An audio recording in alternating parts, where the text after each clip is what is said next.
everyone in Facebook world and YouTube. This is the Circle Podcast coming to you from Pflugerville, Texas, 685. I'm Aubrey Johnson, and this is my buddy Brad. And we have Lawrence in the drink, so come on down and get yourself a cold beverage. A couple of housekeeping things. If you haven't subscribed, please do that. That's the way we get viewers, and one day we could go live YouTube if we get enough subscriptions, right? Yeah, apparently so. The way YouTube works is you're not allowed to go live on YouTube unless you have 50 subscribers, which I think is kind of communist a little bit, but that's fine. Whatever. Fuck you, YouTube. We'll play your game. No, don't. YouTube don't listen to it. I'll edit that one out. So this is Circle Podcast. Like we said, we're here to talk about the issues of our current events that are going on in the world today, and just things that people that want to comment can comment on. We will take those comments and we will do a podcast about that. Sure, why not?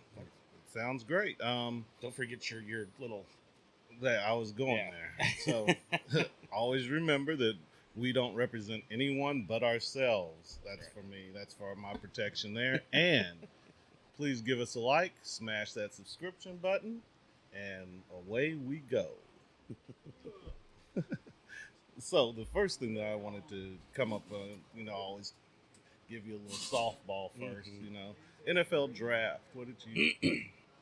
I mean, so I didn't really watch the draft, just kind of caught, a little bit of it here and there, and I really couldn't, I haven't really been what you would call like 100% a true Houston Texans fan, when they had JJ and DeAndre and Deshaun Watson, and they were making the playoffs every year, I was a fan then, but they made some really stupid personnel decisions. Bill O'Brien really ruined that franchise and set them back quite a few years, so...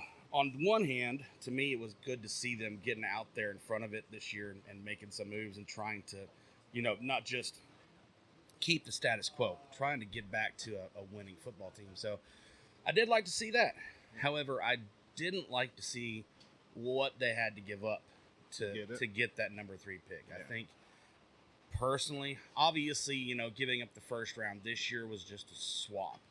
But a second round this year, and then a first and a second next year. It's just, to me, in my eyes, it's just too much. They got 2 out of the first 3 picks, am I correct? They had 2 out of the first 3. They had the number 2 and the number 3. And they got Alabama. They got C.J. Stroud, quarterback from Ohio State, and they picked up Will Anderson, edge rusher from Alabama, who's... So they're saying that he's a once in a lifetime, another one of those types of guys, like a Joey Bosa or a J.J. Watt. That can really, make an instant impact on the defense. So hopefully that rings true. Stroud too is he's a good quarterback. I'm not a huge fan of his height. People are definitely being detractors on that. But what is he, 5'11"? He's something around there. Yeah, I don't think he's as short as Kyler Murray, but he's pretty fucking short. So we'll see. But other than that, man, like I think I like some of the moves that Dallas made. As far as the teams that I kind of follow. Other than that, I haven't really looked at the draft grades or anything like that to see who won the draft, as they say. Have you seen anything like that? No, I think my Cowboys did pretty good, though. I mean, I was, I'm a Longhorns fan, so it was a little bit questionable about the overshown pick, but, I think he's got some range and stuff like that, but I just don't think he has the strength or bulk to make it as a good linebacker in the NFL, but He's 6'1", 6'2", so he can put on some more bulk if he trains, Yeah. That was part of the problem at Texas is he was always injured, so he could never do strength training during the off season, but it's all right. We'll see. So Texas Longhorns got 5 picks. I saw that. Yeah, they're moving up, man. I liked where I think we've discussed before on here that I'm a pretty big A&M fan, but I'm not one of those Aggie fans that's just going to sit here and cuss the Longhorns. We're all from the same state around here, and obviously we do have a pretty deep-seated rivalry, but I got no problem with seeing Texas do good things. So, especially with y'all moving over to the SEC in the next couple of years, You know, I feel like the better you guys are coming into that, the better off you're going to be, because it's definitely going to be a whole nother caliber of competition over there. So I know the A&M had 3 picks. A-Chain, is that how you say his name? It's Devon A-Chain or something like that, yeah. The running back was the first selection in the 3rd round for A&M. So I like his speed. He's a little guy, but he is fast. I agree 100%, and it was also good to see that kid from Kansas State, who's actually from Round Rock here, go to. He went to Dallas as well, didn't he? No, I don't. No, he didn't go to Dallas. You're talking about Deuce, right? Deuce Staley, yeah. Where did he go? I don't. Miami. He went to Miami. That's right. Yeah, I saw that 6th round, right? Yes. So yeah, no, it was cool to see a hometown kid get to go. So all in all, I think it was a fun draft this year. So we'll see how it goes from there. But something else I wanted to cover now we're on the sports topic is so obviously with this year you've got LeBron breaking the point scoring record and things like that, and Brady, is he retired? Is he not retired? And then it's constant. You watch ESPN and any of these guys, the conversation every time is who's the greatest. Yes. Any sport, who's the greatest? Yada yada yada. So Wayne Gretzky. I can definitely agree with that. It'd be really interesting if Ovechkin breaks his scoring record, though, man. True. I mean, that he's getting close, and he's got some longevity just like Gretzky did, too. It's a different game than when Gretzky played. So, I mean, they take a lot better care of themselves. They're not, hockey's a violent sport, even compared to football. And those guys are some of the toughest motherfuckers on the planet right there. So, it'll be interesting to see how long he can make it and if he can take a crack at that record. I know that's the one you wanted to start with, right? Hockey? Hey, I got no problem with hockey, man. Not at all. I love hockey. I like going to hockey games. Kind of like baseball. Watching hockey on television is a little rough. Kind of like watching baseball on TV. Once it gets into the playoffs, it's a little more palatable. There's something on the line at that point. But I think obviously we know the what we want to talk about here. So, in your opinion, basketball. Okay. I'm not even going to give you options. I just want you to give me your top 3. My top 3 all-time players? All time. Wow. Well, Jordan's going to be my top.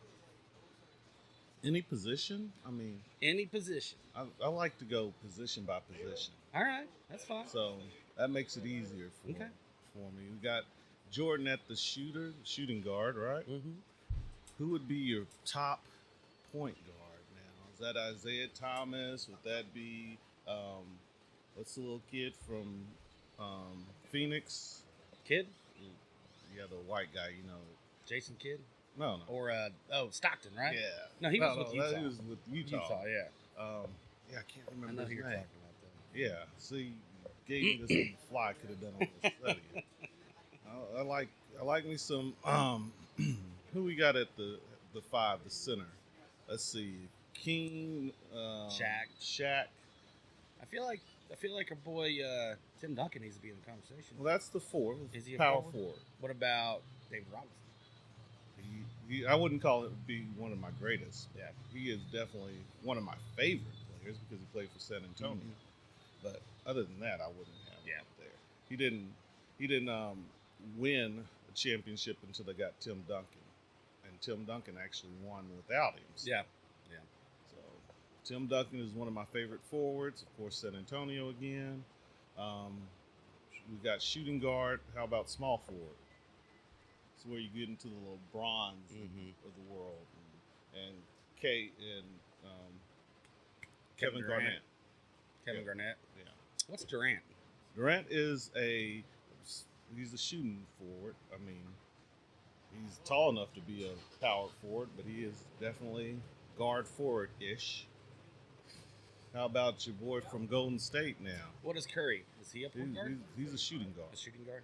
Yeah. See, I don't watch a lot of basketball, so I don't really know the position. That's why for me it's more like, okay, I just look at just the best players. And where does Bird fall into that for you? Top 5 for sure, I think. Yeah. I would say.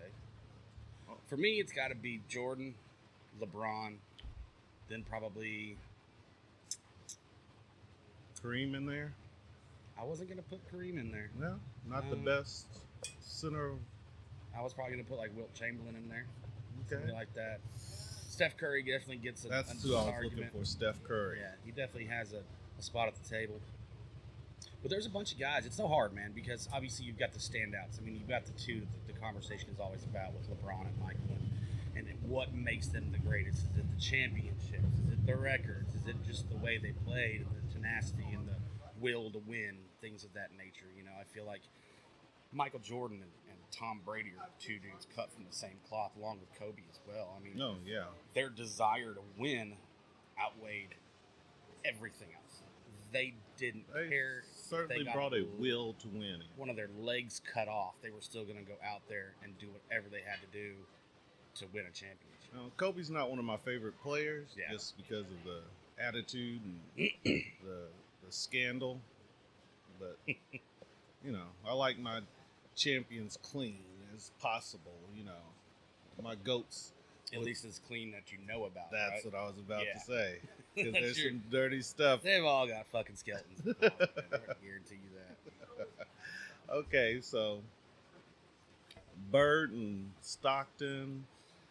Let's see. Stockton was a good point guard. So it's hard with point guards because they're not known for their scoring attributes most of the time. Isaiah Thomas. You know.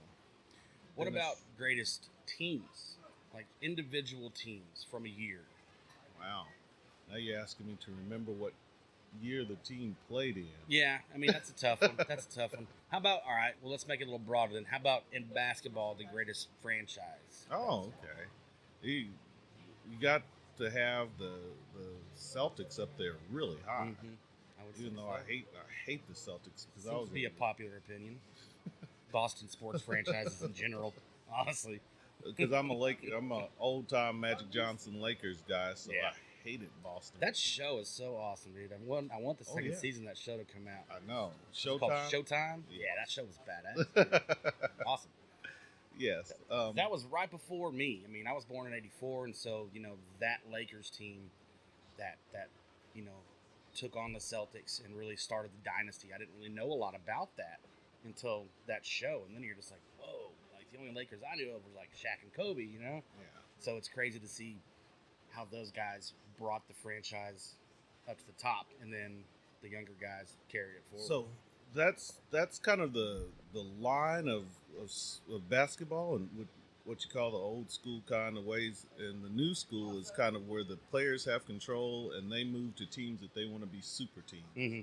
So you get 3 players together and stuff like that. Yeah. The older teams, of course, the free agency wasn't the same way, and so the teams stuck together longer. They were built by the GM, and they stayed that way. It was kind of frowned upon if you moved around and stuff like that. So that's kind of the difference between the old school and the new school. Yeah, and also I think the contracts have gotten a lot different now. I mean, they're not geared in such a way to where they're keeping the players here in this city for their entire careers. You know, with the free agency thing now, these guys, it's money's the driving force behind all of these professional sports these days, and it's really the days of, you know, one guy being true to his team and true to his city and doing everything he could to stay there no matter what the money was. I mean, those days are long gone. I mean, these guys are bouncing around every other year to a different team. You know, you just look at basketball, it's very, very much probably the worst of that. Football's close behind. Baseball's probably a distant third. I think some baseball players see this inquisitive look on my face, right?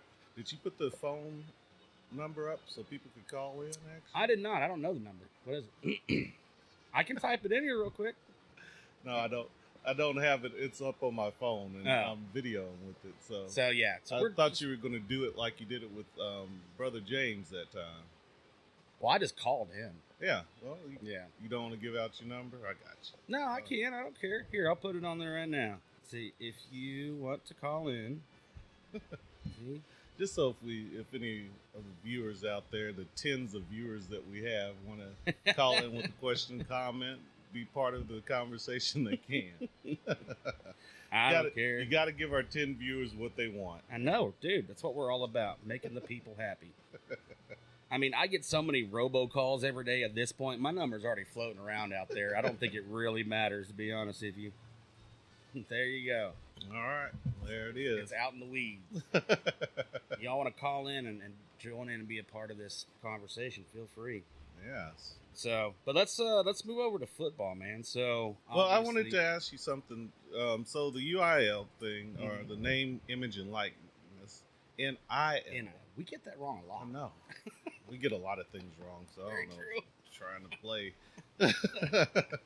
NIL has made college sports more like professional sports.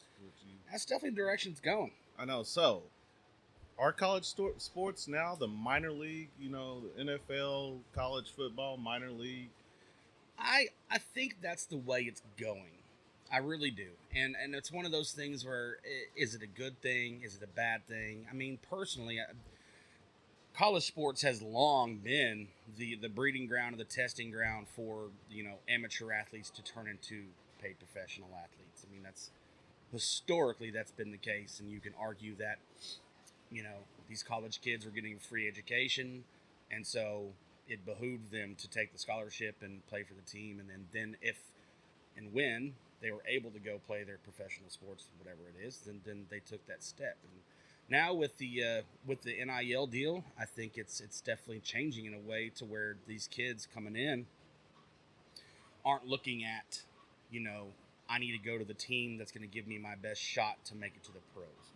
They're looking at, I'm going to go to the team that's giving me the best shot at making or having these endorsement deals. They're thinking more short term, and especially football, because, and I can see where they're coming from, because you just don't know. I mean, with the injuries, and your career could be cut short tomorrow, and so a lot of these kids might be coming from underprivileged neighborhoods. They might have families that need the money now, and so they can't wait the 3 years before they're eligible to go into the draft. They need that paycheck, and so a lot of these kids now, I mean, again, you got to look at what, and I'm not saying that they did anything illegal that A&M did, when they got the number one class a couple years ago, but there was definitely money involved. I mean, Jimbo and the boosters had it in their mind that they were going to buy this draft class, and people can say, "Oh no, they didn't eat a bag of dicks." Yes, they did. Yes, they did, 100%. So with that being said, the college athletes are now the minor leagues of pro football.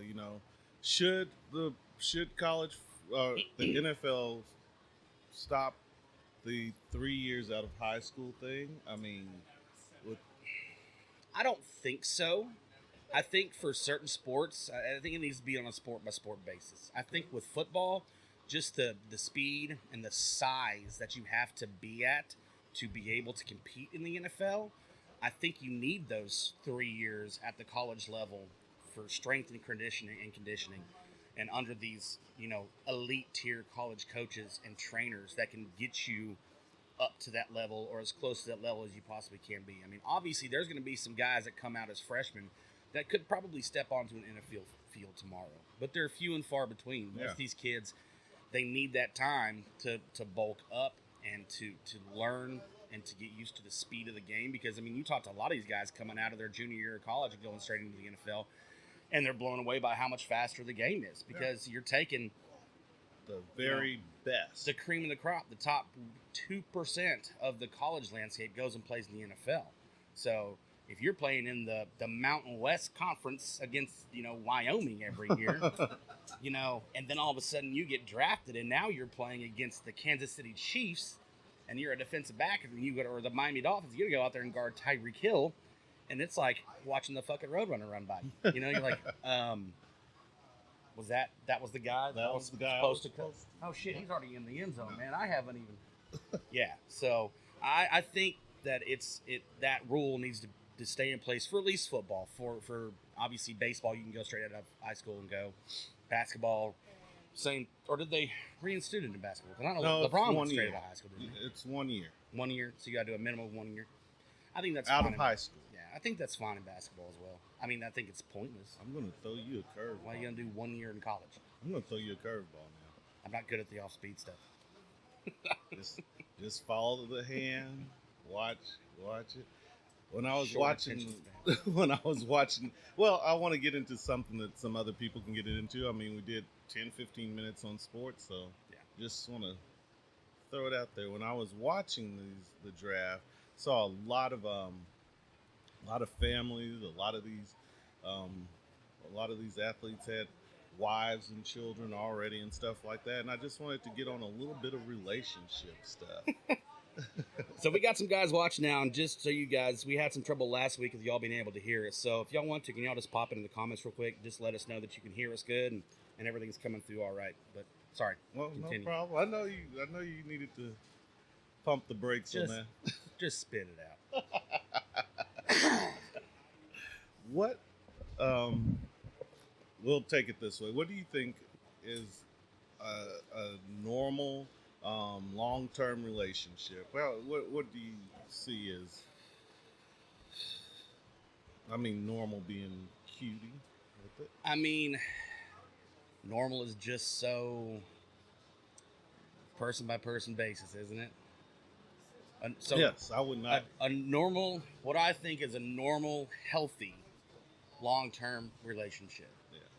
I mean, I think it's pretty straightforward, and I think probably most people would agree with me. I mean, you got somebody who you met, you talked to them, you got to know each other, y'all decided to, start dating as it is. Hopefully, you have some sort of a compatibility physically as well. I think that's a big part of it. I think if you can't or aren't physically attracted to the person you're trying to date, and y'all can't have some fire in the bedroom, then it's definitely not going to work. You can try to make it work as much as you want to. You can be in love with somebody, but you've got to have that physical connection on top. Say the L word, huh? Love. Well, I mean, that's it. Love. You can't be in a long-term relationship, or you shouldn't be in a long-term relationship if you don't love the person that you're with. I mean, and to go another step further. Oh yeah, come on in, buddy. Hold on. You gotta you don't have to put the headphones on, but you want to put the headphones on? Come on. Get it. All right, so you got to be like, within a foot of the mic. Come in. There you go. We do. I want to hear your take on this, Mac. What you got? Yeah. There's no call like long term or short term. Love is love. Okay. Yeah, that's what I feel. Okay. Love comes with seconds, hours of our life. Mm-hmm. That's what I want to say. Yeah. Well, how about this? So, with you and your wife, how long did y'all date before y'all got married? Did y'all date before y'all got married? No. So it was just arranged, right? Yeah. So I always say that dating is the application or interview process to your relationship. It's like an interview process. So if you go on one date and get all wrapped up in things, you're probably going to pick the wrong person. The way to get to me, and I'll make it personal on my thing, is it's a long man's game. It's a marathon. It is not a sprint. Oh, 100%. And it's a fucking job. Like, it is a job. And that's the thing too, is I think, and these days, I think a lot of people don't really understand that part of it anymore. Yeah. In a time that everything is at your fingertips and you can get instant gratification with these smartphones, and you can have your groceries delivered to your door in 30 minutes, and Amazon brings you whatever you want on the planet within 24 hours, that people have kind of lost that part of a relationship, and that the fact that it takes a lot of work. Exactly. That's what I was saying. Like that, the people now, the seconds. Yeah. Yeah. Not like, hey, love. Yeah. It has to be the how it will be. The people not realizing now. The love is like, hey, just like. Yeah, it should just happen overnight. Yeah. And if I can't fall in love with this person overnight, then I'm just moving on to the next one. Egg. Yeah. No, I'm going to swipe. Yeah. Oh God, dude. Yeah. The swiping left and right and left and right. Yeah. I can't do it. I can't do these dating sites, man. It's just not me. I get bored and do it. I'm just like, Yeah. not even reading sometimes. It is anymore. looking. Like, yeah. Well, that's it what too. the people now, actual meaning of love, they are not catching the actual meaning of love. They say, hey, love, but Mhm. they don't know what exactly the love. Yeah. They're not ready to build that love, Mm-hmm. to build toward that healthy relationship. What, you got something? Yeah. Our friend, our buddy Vince popped in there with some funny comment. But, What? Go ahead and read it. Vince said that arranged marriages sound pretty cool. not like arranged marriage or the love or Mhm. dating. It's all depend on you and Yeah. your And I partner. mean, 100% Depending because both has yeah, to be the understanding is the main. yeah. Because obviously in your culture, an arranged marriage is a common thing that's commonplace. That you know, two families get together and they strike some sort of a bargain, and it involves giving their daughter's hand to the sons of the other families. And Isn't that how it's done in the South too? One cousin to another. Oh, my bad. I mean, we live in Texas, so I can't comment on that directly, but I have heard rumors. I have heard rumors that there might be a little bit, digress. little something of that going on. What I was They're trying raised to, a little bit. have you been in love? I've been in love multiple times. All right. Been in love multiple times, and I think now, getting older, I think I'm a little jaded towards the whole notion of love a little bit, and a little gun shy when it comes to hopping into another relationship. I've definitely been in some really good relationships, and I've been madly in love with a couple of different women before, and I've also been in some really crummy relationships and with some super narcissistic people that I personally couldn't see through or past the blinders of whatever it was that made me attracted and in love with this person. But once those blinders come off, you're just like, oh, son of a bitch, what did I do? Like a That's coyote the chew your reason. arm off to get out of this I one. know. Can't That's can't why- actually get out of my own way. I'm like, why do I get attached to the narcissist? Understanding is the main for Well, I mean, the thing it comes along with something that obviously we were talking about, just the instant gratification culture that we've got now, but also people just don't talk, they don't stop anymore just to take the time to have a simple conversation, and that's part of being in a healthy relationship, is having those conversations and not going to bed. Honesty, 100%. Not going to bed angry. If don't let resentment settle in a relationship, because all that's going to lead to is bitterness between the two people. You've got to stop. You've got to sit down and you've got to talk it out and figure out why one person's angry and why the other person did this, and so on and so forth. And I love all the memes that are always out there of how women are just like, what's wrong? Nothing. Are you sure? No, nothing. Okay, well, last night I dreamed that you were cheating on me, shit like that. I mean, I love those memes. They're hilarious, but obviously not all women are like that. There are some of them out there, Yeah. for sure. Can I say one thing? Yeah. I just got in my mind. The other day, my wife, she was saying like with my niece, Mhm. nephew, they were here. They're saying like for my marriage anniversary, they were saying like, hey, how you guys are doing? How? Then, and immediately my wife said like, hey, if there is no fight between wife and husband, that is not the proper Yeah. affair. There's a big problem. Yeah. I think that's how my marriages ended, was the respect, love thing. Circle got broken, lost respect, lost the love, and then No, she said like we fight each other, but next day we don't know what happened, but we are wife and husband. Yeah. yeah. And we don't care about what happened last night, and now we are here. Yeah. That's why I respect my wife. Yeah. And I think, and this is just where I'm at now. I was previously married one time, and it wasn't a great marriage, and it was pretty short. Thank goodness for that. And I've been in a couple long-term relationships since then, and they're great. They ran their course, whatever it is. But I also think these days that just the actual constitution of marriage itself has kind of lost its flavor Is and it kind of just a lost piece its of paper shine now? a little bit. To me, honestly, kind of is. See, that's- I mean, yeah, I think that's kind of where I'm at now with marriage. And I think after my marriage, I was definitely jaded. And you can ask anybody. I've said many times that I'll never get married again. But I can't 100% say that, because you never know. You might meet the perfect one next to tomorrow, and and things. And if you go that route, you kind of handcuffing the mate that you might find, to lifelong just being that girlfriend with no title. Mm-hmm. Where I think that's one of the things that, even if you do think it's a piece of paper, that connects you and makes it harder for you to just walk the fuck out. And I can see that. And so here's a question I pose to you then is, do you think for women, do you think that's why marriage is so important? Because they want that title? Does Well- that tell them that, okay, now I'm not just the girlfriend, he can't just leave tomorrow. Well, Now it's, now we're for eternity he's mine. Well, you know, it started old school, and when women didn't work and stuff like that, that was protection. Mm-hmm. They had the kids, they did all the homemaking and all that kind of stuff. They didn't have jobs, and so if they weren't married, what did they have left when Yeah. you took off?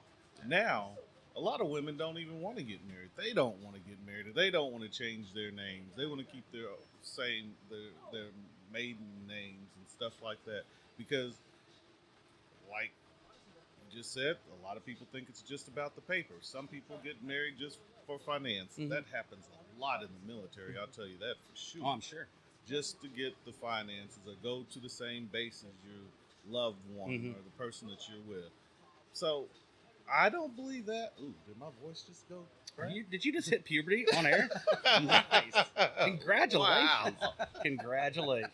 I guess when I talk about love, it just makes something happen. Ooh. Sorry, folks, but I don't believe that marriage is a piece of paper. I believe strongly in it. Mhm. I think it's a vow that I didn't want to break. If my last wife would have wanted to stay married, then we would have still been married because I held out for that for a long time for that cause. I did not get married to get divorced. Mhm. But if you don't want to be in it, then what can you do? And that's, that raises another question. Is like, okay, well, God forbid you're ever at that point in either a relationship or in a marriage and kids are involved, kids are not involved. Is there a point? Well, these flies are I just know. crazy today. Is there a point where you've got to say, okay, well, it's reached this point. We just gotta let it go. We just gotta say, okay, enough is enough. Obviously, we don't love each other anymore. Are we just making things worse by just putting ourselves through more and more torment together? I mean, is there a breaking point for every relationship? Obviously, it's probably different in every relationship. Yeah. But should you stick it out through the end, whether it be for the kids or however you want to say it, or for retirement or whatever the deal is, while you're trying to keep on making this thing work and just beating your heads against the wall and doing counseling and so on and so forth? I mean, what do you think about that? I mean, at the end of a relationship, should you just keep trying to make it work, or do you need to find that point of no return where you just say, you know what, we just need to go ahead and call this thing off? Well, I think you said it eloquently that there is that breaking point. I don't think that it has to be that you don't love each other anymore, because I still to this day love my ex-wife. I don't love her like love her. It's more like a family love, a kinship, somebody that I. When you spend that much time with but- somebody, you can't. Yeah. How did you say like a breaking point? Yeah, that's what I was getting to. Is that every single day was a fight. I did not want to be at home. I'm sure she didn't want to be at home either. I didn't want to be there. I find things to do just so that I didn't get into that fight as soon as I walked through that door. Yeah. But I was making some of those fights happen. Yeah. Because I was absent. Mm-hmm. And this show is about honesty, and I'm going to try to be as 100%. honest as possible. Yeah. She did some things, I did some things, and I wanted to go to counseling so that we could stop that circle Yeah. of just revolving every day was the same. It was like Groundhog Day of bad marriage, you know what I mean? And we just kept on piling on things to make it worse. But of course, the counseling never happened, so that was the end. So there's breaking points to each thing. If you have kids, some people stay in it for the kids, and as soon as the kids leave the house, Yeah. they're out. And I mean, you know what?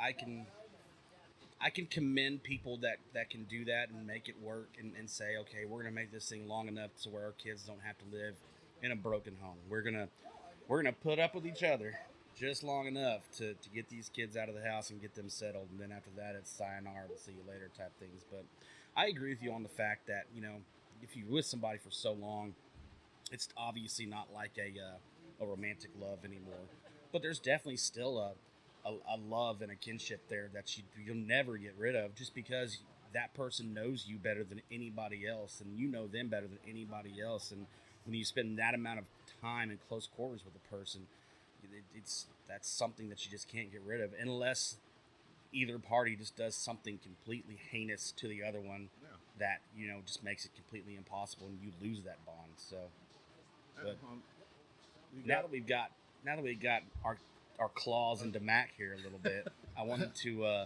I think most of the people that we have on watching probably know Mac from 685, and you know, this bar used to be Uncle Gary's. And shout out to Uncle Gary, he's watching us right now. Gary DeVito, very cool. All right. So, Thank you, Gary. but I just wanted to kind of give y'all some background on Mac a little bit, because I know it's kind of weird to have somebody pop in and say, "Oh yeah, by the way, I have an arranged marriage." You know, it's not really something you hear every day. So, but our buddy Mac here, he's an immigrant from where in India were you born and raised? Where at? Hyderabad. Okay. I'll let you pronounce that. I won't try to repeat it. He needs to get closer to the mic. Yeah, you got to get on that mic, man. There you go. So, Put the chair up there. There you go.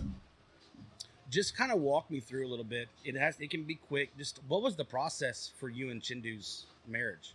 So was it like her father and your father? Did they kind of just say, you know, my son is single, he's good looking, he's in America, he's got his thing going on, and did her parents say, well, we've got our daughter, she's super hot and attractive, I bet you she'd really like your boy, something like that? No, actually, like the relatives, like when I was ready for The marriage. relatives. Mm-hmm. So when I was ready for marriage, so they were saying like, hey, you know somebody, Yeah, and they're kind of our relatives as well. that's what I was gonna say. Were y'all probably not in the same village, but were y'all like in neighboring villages? Yeah, So did you know each other growing up No. at all? No. we never met. Only I met her only in the marriage. So you met her and married her the same day? Yeah. Were That you is nervous? awesome. Yeah, like even I didn't see her. Like, I was here Uh-huh. and she was in India. Oh, so y'all got Oh. married. I just saw her in the FaceTime. Oh, Y'all wow. got married through FaceTime. That is Like amazing. I met her in the FaceTime. That's how he After- met her. Oh, Yeah, okay. FaceTime. All right, so you met her for the first time through FaceTime. yeah. And then she came over here. No, then I went to India, Okay. got married. And then you were able to bring her back with Yeah, you. thank you.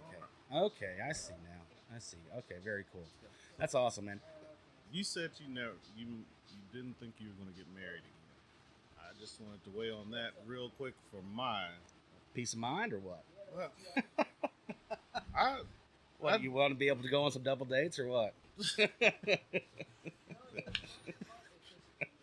I got the jokes. pew pew. No, I mean, I'd be hard pressed to be married again. I want that, You got a little bit more time into it than I do. So, man, but is it scary as hell? I'm gonna tell you, it's scary as hell. So I can't yeah. even imagine what you were going through. that's Wow. wild. But I mean, so let me ask you this question then. Were your parents the same way? Was theirs an arranged marriage? Yeah. Okay. Our So, family, everybody. yeah. Is that a common thing around all of India, or is it just your area? So that's a No. pretty common thing around India as a culture in general, is the Yeah, arranged exactly. marriages. Very Like as before, Aubrey was saying that back in days, women they never worked. Mhm. They were staying home like a housewife. Yeah. So now they started working. Mhm. So that's how now, compared to arranged marriage, now the mutual understanding and what you call love marriages are now more. Yeah. Okay. Because they meet in the office, Mhm. they talk and Mhm. oh good, let's get married. That's crazy, man. That's very cool. I mean, honestly, it takes a lot of the work out of it, doesn't it? I mean, you don't have to worry about the dating game, and don't have to worry about, Yeah, not dating like a mutual understanding. Yeah. And but the problem is like to manage the parents. Yeah. You have to convey them. Hey, I met this girl. We are working in the same company, Yeah. and she's earning so and so. I'm earning so and so. We want to get married. Yeah. So some parents they say no. because there are so many regions, means like caste, Mm-hmm. blah blah blah. I don't want to say that. Yeah. Yeah. So many regions. So that's the reason now they just get married. Yeah. They say, okay, bye mom, bye dad, and So is there a lot of that now happening in India with the men and women? Now that women are in the workplace as yeah, well, yeah. there's a lot of the, it's hard to fight those feelings, man. Everybody's got them. Love is a chemical reaction in the brain that happens to everybody. You're not going to get away from it. I don't care where you Doesn't come happen from. with me.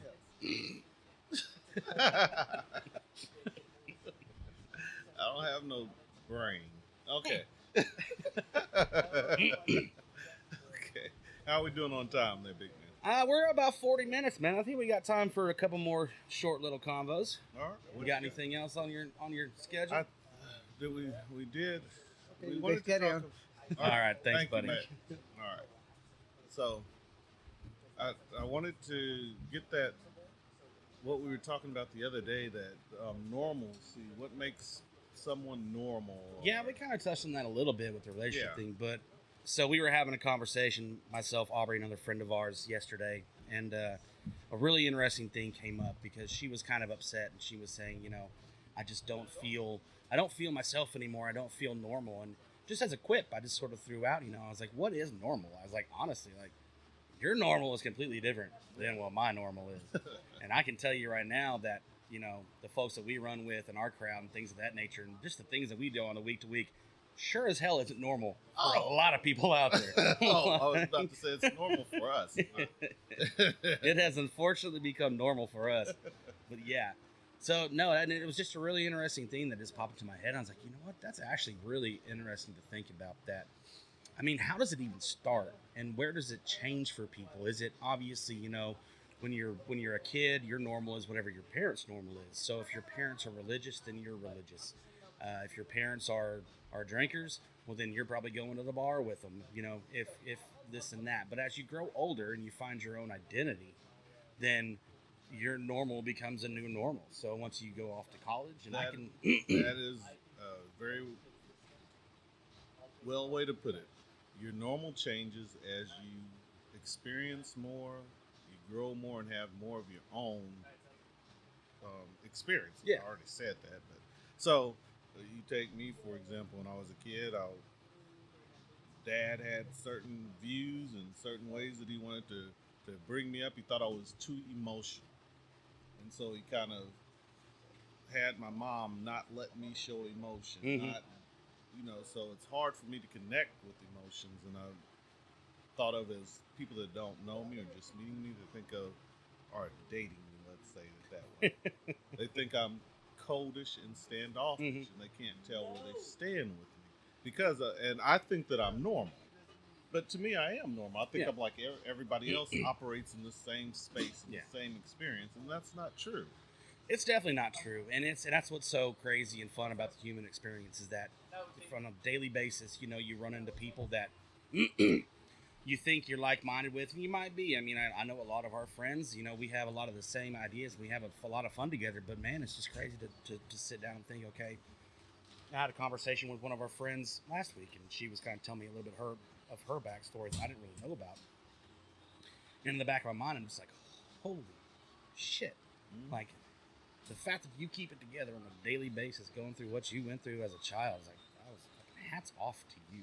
You know what I mean? And it's just, that's really interesting to just stop and think about that. And I know, like, for myself, it was, I did grow up, in a family that we went to church, and religion was a big part of our lives. And then when I got to college and, the gloves came off, then it was like, wee, alcohol, drugs, let's do it, and I think that's a lot of kids experience that, getting out of the house for the first time. But and that changed my normal for me. So instead of my normal being, I had a steady girlfriend and I went to church every Sunday and yada yada yada, now my normal was I was going out every night and getting hammered and partying and not going to school, and it's not always a good thing.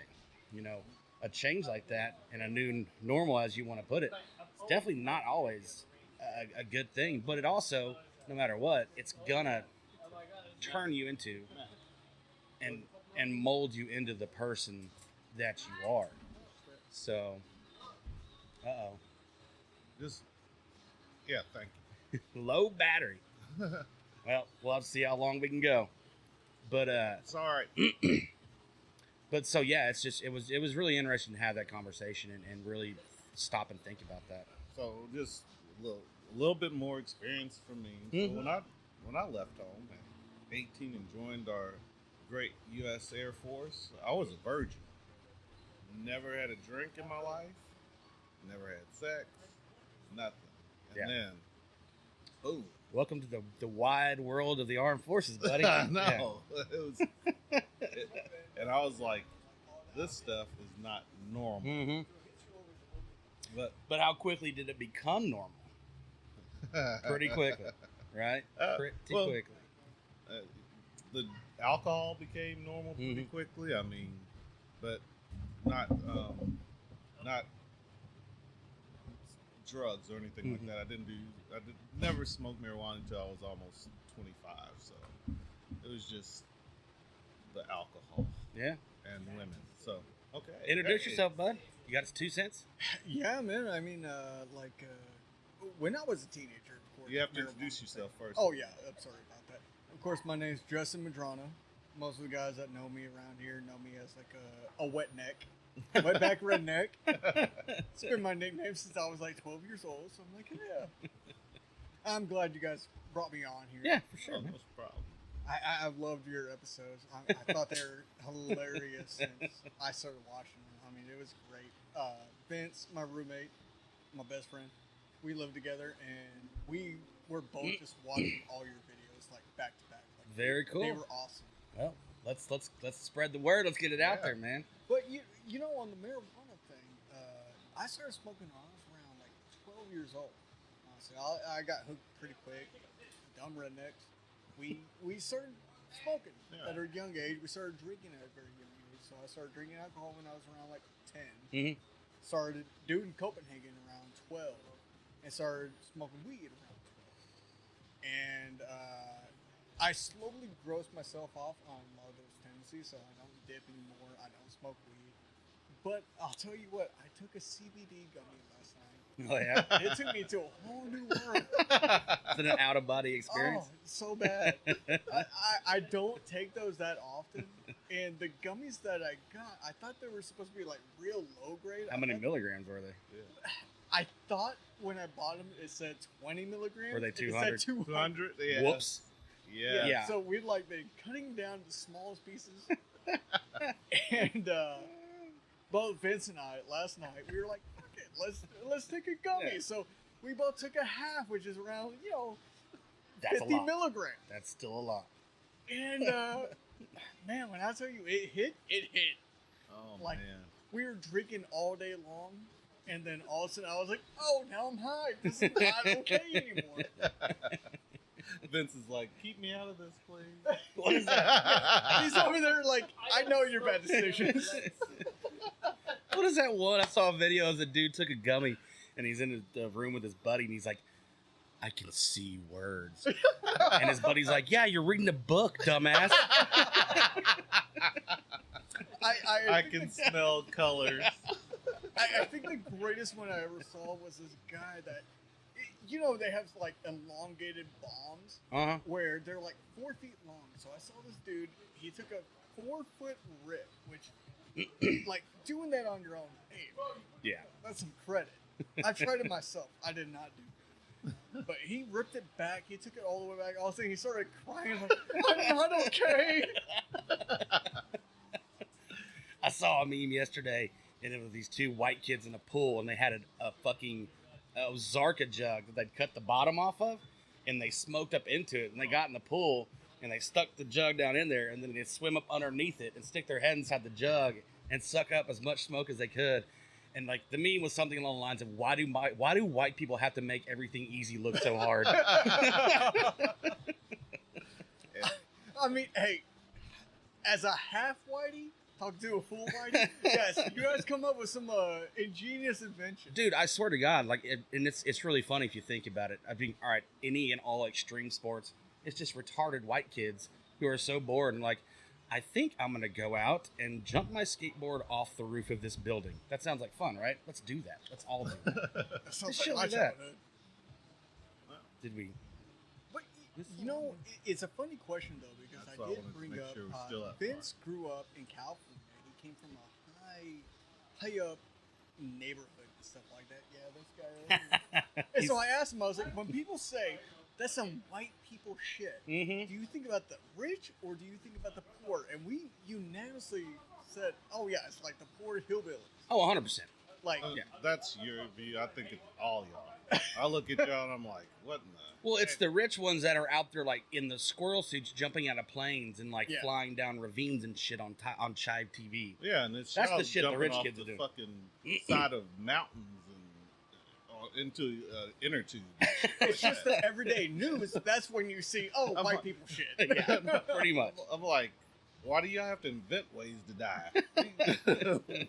I walk around going, how do I not die? As a guy that's almost died multiple times, I've always told people, like, hey man, it might kill me, but I'm willing to try at least once. Yeah. That's definitely my white side coming out saying, like, oh, okay, go ahead and try for it. I mean, I think for me, the most part, I mean, yeah, I've done some dumb shit in my life, but most of it's not really, like, danger related. It's just more like just bad decisions in general, you know? So I'm definitely not one of those white guys. Like, I'm not even trying to jump out of an airplane or go bungee jumping or even get my fat ass on a skateboard. Like, no. Just no. Like, I'd like to have 2 feet on the ground at all times. I mean, it's a chore for me to get on an airplane to fly to another city. I'm just like, this is some bullshit. Honestly, Brad, if you ever came up to me and said, like, yeah, I'm going to ride the skateboard, I'd be feel like real concerned. Oh, you should be very terrified. You should be. Like, I remember I was doing some work here at the bar one day. I used to do a lot of work for Uncle Gary, and he had the place, and I was going up on the roof right here. And I had my ladder set up on there and started climbing, and the back of the ladder went right out from underneath me. And I came off the ladder, hit a table, and then hit the asphalt. And I mean, when you hear 280 pounds of flesh fall like 6 feet and hit anything, like the whole bar was just like, shoo. And like you just Everybody see, just watching I look you like die. a walrus on my back. All right. I did live. I would expect so- it's like more of like a manatee on Yeah. your back. All right, when we get to 50 minutes, it's time to start putting a bow on it. Yep, So you got any 100%. parting words? So Parting I got into thoughts? the conversation very late. So I heard the most majority about it. What would you guys view as like the best conversations you had tonight? Today or overall? Well, like just today in the overall talk. I mean, I think our conversation that we had about relationships, that one got pretty deep. I think we put some good points together on that one for sure. That's the way I like it. Yeah. Is that, I throw some softballs out so I can get Bradley warmed A little up bit of batting there. practice. Yeah, and then we get into something deep, and then we try to end it with something A little lighter. Yeah, 100%. But yeah, no, I mean, and what did you think about that? I mean, you were obviously sitting back listening to it. Well, I was sitting back listening to it, but I have told both of y'all recently I am like not engaged anymore. I broke up with my fiance and stuff like that. So honestly, the texts you guys put onto it were really, really good. At the same time, there's always those like weird variables Yeah. that 100%. everybody has to consider. Yeah. And honestly, I didn't think about those weird variables up until the very end. Yeah. So like as I was breaking up with her, I was like realizing, damn, you're not good for me. Yeah. But I did try to make it work, and I did have that love for you. And I'm not sure if I told you too, but I recently started therapy, and That's good, man. it's something that I've needed to do. Yeah. But I've always been scared. Mhm. Last time I had to have some form of therapy was by court order in your management, Yeah. and I'm not sure if you guys involved that, but that's bullshit. I feel like counseling, as you know, my background, and I think that at the very least, it can open your eyes to you and how you experience the world and how to navigate those experiences. And I think that's what therapy is all about. Yeah. And honestly, therapy, I've only had a few short appointments, but it actually has. You feel like it's making a difference? Yeah, I really do. That's good, man. That's good. And so I've been enjoying it. I don't enjoy the price of paying, Yeah. but I'm still doing it. Well, But you got to same just think time- about how, can you put a monetary value on your mental well-being? Yeah. You know what I Right. mean? Yeah. And I was one of those kids that I grew up where my father beat me. Yeah. If I had any kind of emotion Mhm. altogether. So like going to therapy, I walked up to the lady and I told her, I was like, hey, I'm very anxious, I'm very nervous, like just forgive me if I act weird. And towards the end of the appointment, she was like, are you actually nervous? Because you are one of the most calm and complex people. I was like, again, I don't know how to show emotion. Yeah. And she was like, holy crap, yeah, like that actually goes hand in hand. Damn. But therapy is making me think a bit more, make me realize more things about my personal life than what I've actually been listening to. Yeah. And I know you guys have given me conversations before where we've talked about stuff. Y'all tried to give me advice and stuff like that. And honestly, coming to a friend is a good way to come about it. But at the same time, hearing something from a complete stranger about how you've been doing about your life, honestly, feels like it's a little bit better. It definitely is, because you've got to think that we have a stock involved in it. I mean, obviously, we want nothing but the best for you and for your mental well-being, but any therapist is going to be able to step out of, they don't know you, they're not in any sort of a relationship with you, they don't have anything, they don't have any skin in the game, basically. And so they can just look at it strictly from a clinical perspective and say, look, just from the outside looking in, this is what I see, and this is how I think things are going for you. And so that's what I think. I've never personally gone to therapy, but I know Aubrey's got a clinical background, so we do talk about it quite a bit, and I know it's helped a lot of people. So I'm happy for you. I'm glad it's helping you out, brother, and I wish nothing but the best for you. So. And I appreciate that. And honestly, Aubrey has actually tried to talk to me about a lot of things. And I appreciate you 100%, brother, on that. Because I do love your advice. Like, you're a good friend in my eyes. And, but yeah, like sometimes it's just like taking that off advice that somebody has no directory obligation to have an opinion on you. Yeah. Can absolutely be the best. That's what I always said. My opinion, my advice in 99 cents may get you something off the dollar menu. I like to ask people when I meet them how they experience me, especially new women that I meet, because I want to see how they experience me, how they see being around me is from a point of view that Obviously, you can't see. Yeah. So I get some feedback. Yeah. Well, we all see ourselves completely different than what people see us. Really. Perceive ourselves completely differently than what people see us. I mean, to be honest with you guys, I constantly view myself as like, I'm just an asshole. I'm just an asshole. I'll always be an asshole. And even Vince, sitting over here looking at me, he's an asshole. He's a great asshole. Oh, you know I love you, Puddin'. But I've heard multiple times that, like, you're so nice to people, you are so engaging with people. Like, if somebody's walking through a door that I'm walking out, of course, I'm never gonna just move out of the way and just like, fuck you. Yeah. Like, no, never doing that. I have complete respect for most majority of people. It's just once you actually get to know another individual, it makes it hard to actually express yourself. Mm-hmm. And I feel honestly, in my last relationship that just ended like 2 weeks ago, that's what ended. Like, I finally started expressing myself. And he was like, oh, well, it's not about me now. Yeah. And, it ended a lot of things. Well, I mean, you can't, and I've done the same thing in relationships where you sort of take a back seat, and with the person you're with is very headstrong and likes things a certain way, then yeah, a lot of times you can sort of get steamrolled. But eventually, I did the same thing. You got to stick up for yourself and say enough's enough. I got shit that I want to do too, and I want to, let me talk, damn it. Yeah. So yeah, I get it. But, cool, man. Well, appreciate you coming and hanging out with us, brother. Yeah, Welcome absolutely. anytime. Mac, you too as well, bud. Yeah. And that's what we want. as Aubrey likes to say, I think we'll put a bow on this one. All right. So, Thank you. Anybody out there listening in, if y'all want some stuff y'all want to hear us talk about next week, just holler at us, let us know in the comments. And as always, as Aubrey likes to say, Smash that the like button and crush the subscribe button. Thank you. All right. And we'll see y'all next time. Thanks, Thank guys. you.